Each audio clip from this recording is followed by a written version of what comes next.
But let's welcome on board Shantanu Roy, the CMD at BEML, which has also been the star performers of this bull run in the market. Mr. Roy, great to have you on ET Now. Morning, firstly. You've reported a good set of numbers.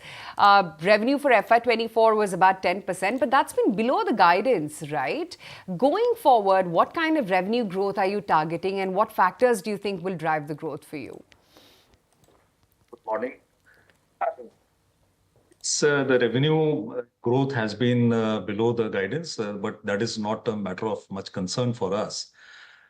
We had certain challenges regarding the supply chain, which I had already mentioned around February, March, because of reasons which were beyond our control. In spite of that, we managed to have a revenue growth of around 4%. But the most important fact was that we could come out with a huge improvement in the profit, in the dividend, in the shareholder value creation. That was more important for us. As far as the future revenue growth is concerned, I will maintain the guidance at 18 to 20% CAGR for 24, 25, 25, 26, as well as the years after that. It will be mainly driven by the defense and the rail and metro, where we see a huge opportunity size. And we are, of course, working on quite some big projects there. Okay, good to know about that. We'll come to some of those projects as well, but I want to discuss your financials and in particular your margins. So for FY24, it was at about 10.8%. You're targeting a margin expansion to 13% by FY25. Are you on track and what will contribute to your margins? The EBITDA we had in FY24, 23-24, it was almost 12%. And it was a growth of around 200 BPS as compared to the last year's EBITDA. As far as this year's EBITDA is concerned, I see 100 BPS increase for FY25 because we are primarily an engineering company in the capital goods. And I believe that the EBITDA of around 15%, 16% will be pretty healthy. So it will not be correct on my part to say that we'll straight away jump another 300 basis points. But realistically, I see that 100 basis points jump will be good for us. Mr. Roy, the share of rail and metro has also gone up for you, right? To about 38% this quarter. And defense and aerospace has gone down to 19%.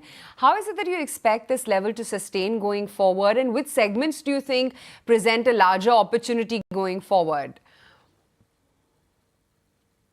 See, the defense not perform as was expected, mainly because of two reasons. So mainly because of the supply chain and the execution challenges. And it stemmed from our indigenization efforts, basically. And it's a normal thing that when we indigenize, there's always a time taken to stabilize. And there were huge quality challenges. We are working on that. So I hope defense will grow up substantially this year. And rail and metro and defense put together, they contributed 57% of the company's top line. Whereas mining, which contributed 50%, has gone down to 43%. And that is going to be the trend. I expect 24-25 defense and rail and metro to contribute around 60% of the top line. And mining will be at around 40%. And maybe next 2 to 3 years down the line, defense and rail and metro will be at around 65%.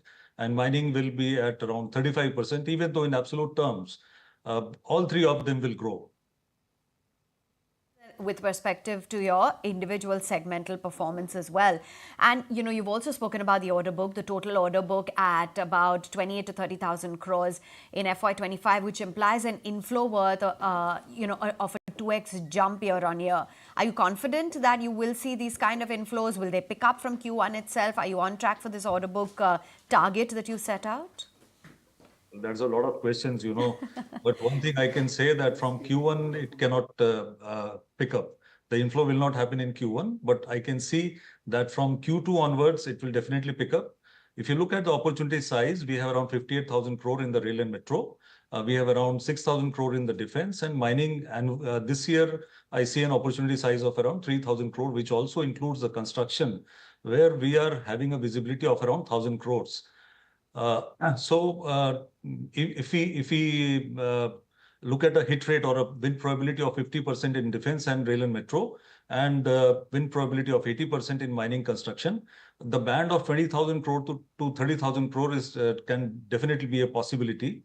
More so because we have done a lot of restructuring in the company, and on 1st of April, we have restructured the company into 11 strategic business units and 2 micro strategic business units. And that's the reason when I say that construction, we are having a visibility of 1,000 crores of opportunity size, because construction is also now a strategic business unit.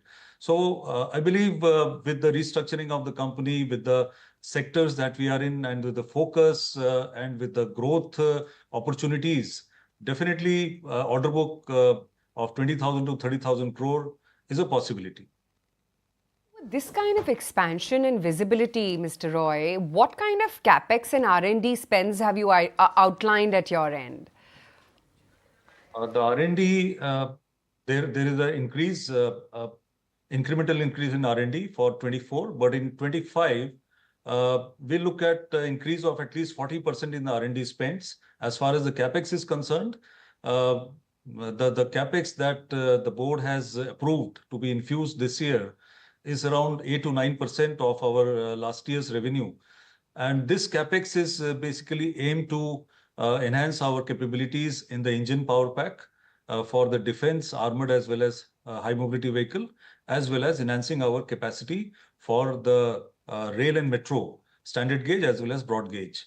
So these the kind of capex that we are going to infuse this year, and probably in the coming at least 2 years, it will see us through for the next at least 7 to 8 years. Okay, Mr. Roy, thank you so much for taking the time out and joining us today. Good to have you on the show. Thank you. If you like this video, then like, share and subscribe to ET Now.